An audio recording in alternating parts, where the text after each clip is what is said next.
Trump slams haters over Russia as he snipes at North Korea's Kim Jong-un. U.S. President Donald Trump unleashed a Twitter storm from his Asia tour on Sunday, slamming haters and fools playing politics with U.S.-Russia ties and declaring that he would never describe North Korean leader Kim Jong-un as short and fat. Currently on the Vietnam leg of a five-nation sweep through the region, the U.S. president, who has been relatively quiet on Twitter since leaving Washington, put out half a dozen tweets in quick succession ahead of his official welcoming ceremony in Hanoi. The missives covered a range of subjects from Mr. Trump's relations with Russian President Vladimir Putin, China's efforts to rein in Pyongyang's nuclear weapons program, and a sarcastic tweet about his efforts to make a friend of North Korean leader Kim Jong-un. The U.S. president, who met with Mr. Putin several times on the margins of the just-concluded APEC summit in the Vietnamese resort of Danang, took a fresh swipe at critics of his efforts to forge a close working relationship with the Russian leader. When will all the haters and fools out there realize that having a good relationship with Russia is a good thing, not a bad thing, he tweeted. They're sick, always playing politics, bad for our country.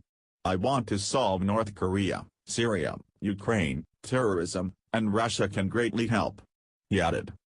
Speaking to reporters on Air Force One while flying to Hanoi on Saturday, Mr. Trump said he believed Vladimir Putin was being sincere when he denied meddling in the 2016 U.S. presidential election. Mr. Trump, whose key former aides are under U.S. investigation for possible collaboration with the Kremlin, said he had repeatedly asked Putin about the claims during their chats in Danang. He, Putin, said he didn't meddle. I asked him again, Mr. Trump, who was marking 1 year since his shock election victory, told the reporters. I really believe that when he tells me that, he means it, he added. Mr. Trump's Sunday morning tweets also focused on North Korea and its nuclear weapons ambitions that have been a dominant theme on each leg of his Asia tour. Taking exception to descriptions by North Korean officials and state media of him as an old man, Mr. Trump declared himself disappointed by what he took to be a personal attack from the North's young leader. Why would Kim Jong-un insult me by calling me old, when I would never call him short and fat? Mr. Trump said. Oh well, I try so hard to be his friend, and maybe someday that will happen, he added. North Korea is extremely sensitive to any remarks, even if not meant seriously, that it sees as disrespectful of the country ruling Kim dynasty, whose members are revered as near deities. Since becoming president, Mr. Trump has engaged in an escalating war of words with Kim, trading personal insults and threats of military strikes and raising concerns about an outbreak of hostilities. Over the past week, Mr. Trump has urged Asian leaders to take a united front against the threat posed by the isolated North, warning at APEC that the region must not be held hostage to a dictator's twisted fantasies.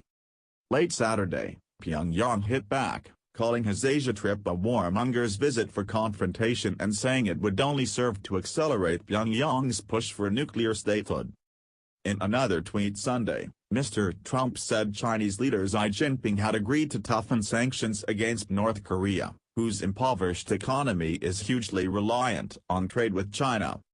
President Xi of China has stated that he is upping the sanctions against North Korea. Said he wants them to denuclearize. Progress is being made, he wrote. The U.S. administration thinks China's economic leverage over North Korea is the key to strong-arming Pyongyang and to halting its nuclear weapons and missile programs. China has made no sanctions announcement in recent days, and it was unclear if Mr. Trump was referring to statements Xi may have made during their summit in Beijing on Thursday, or when they met at APEC.